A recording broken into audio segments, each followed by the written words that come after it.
Hi అండి అందరికీ. అందరూ ఎలా ఉన్నారు? బాగున్నారా? ఉదయం పిల్లలు స్కూల్‌కి వెళ్ళంగానే ఇంట్లో పనులన్నీ కూడా అయితే చేసేసుకొని షాప్‌కైతే వెళ్ళాను.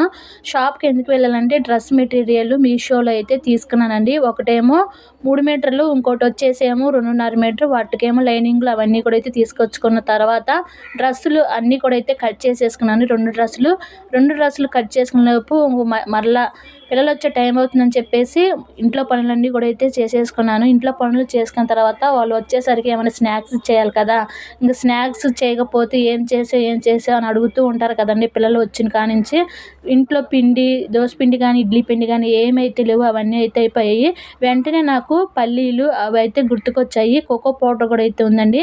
కోకో పౌడర్ అయితే వేసేసుకొని పీనట్ బటర్ అయితే చేస్తున్నాను. మంచిగా శనగిత్తనాలైతే లో ఫ్లేమ్‌లో పెట్టేసుకొని మంచిగా వేయించేసుకొని, ఎక్కడ మాడిపోకూడదండి. మాడిపోతే పీనట్ బటర్ అనేది చాలా చేదుగా అయితే వస్తుంది. వేగిపోయిన తర్వాత పట్టుకున్న పొట్టంతా కూడా అయితే తీసేసుకొని మిక్సీ జార్‌లో వేసి మెత్తగా అయితే పట్టేసుకోవాలి. ఒకసారి పట్టినప్పుడు మెత్తంగా అయితే రాదు. మరొకసారి అయితే మెత్తగా అయితే పట్టేసుకున్న తర్వాతనే కొంచెం స్వీట్‌కి సరిపడా బెల్లం అయితే వేసేసుకొని మరొకసారి మిక్సీకి పట్టుకోవాలా.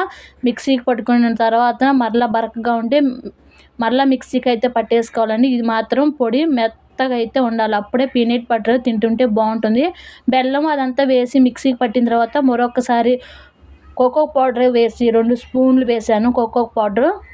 ఆ తర్వాత 4 స్పూన్లు సన్‌ఫ్లవర్ ఆయిల్ అయితే వేసేసుకొని మరొక్కసారి మిక్సీకి అయితే పట్టేసుకుంటే ఈ విధంగా అయితే వస్తుందండి. కొంచెము లూజ్‌గా అయితే ఉంటేనే బావుంటుంది.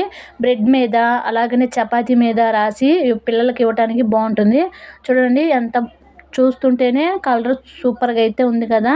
ఇక్కడొచ్చేసి ఇంకా వేరే బౌల్‌లోకి అయితే వేసేసాను. ఇక్కడ బ్రెడ్ మీద అయితే వేస్తున్నానండి.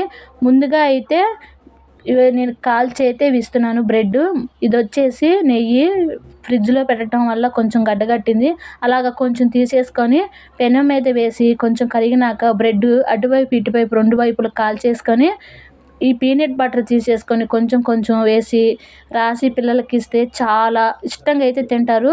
ఒకసారి ట్రై చేయండండి. పీనట్ బటర్ బయట కాస్ట్ ఎక్కువగా అయితే ఉంటుంది కదా! మనం ఇంట్లోనే ఈజీగా పీనట్ బటర్ అయితే చేసేసుకోవచ్చు. ఇంట్లోనే పల్లీలు అవన్నీ ఉంటాయి కదండీ! ఇప్పుడు కేక్ అవన్నీ అయితే చేసుకునేటప్పుడు కోకో పౌడర్ అవన్నీ కూడా అయితే తీసుకొచ్చుకుంటాం కదా! ఇంట్లో ఈజీగా కోకో పౌడర్ అయితే వేసేసుకొని పీనట్ బటర్ చేసేసుకొని ఒక వారం 10 రోజులు నిల్వ అయితే ఉంచుకోవచ్చు. టేస్ట్ అయితే సూపర్‌గా అయితే ఉంటుంది.